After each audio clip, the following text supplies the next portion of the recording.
Time for a no-fuss, one-pan wonder. It's a chicken tray bake, and it's not just any tray bake. This is our Mediterranean chicken tray bake using this Cook with M&S Mediterranean paste. I'm going to show you how to make it. Grab our Cook with M&S Mediterranean paste and spoon in the whole jar. I can really smell that sun-dried tomato and red wine. Just spread that across the base of your tray.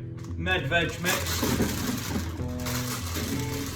And then we've got that chorizo. I've just diced that up, scatter that over the top. 200ml of that red wine. I'll save the rest for dinner. Drizzle that over the veg. M&S Oakham chicken thighs, super juicy, the skin will go crispy, great for family dinners. Spread them out fairly evenly, a little drizzle of olive oil, a little bit of salt and pepper, and that is our tray bake ready for the oven. This is not just any tray bake, this is my Mediterranean chicken tray bake using that Cook with M&S Mediterranean paste for a real touch of the Med.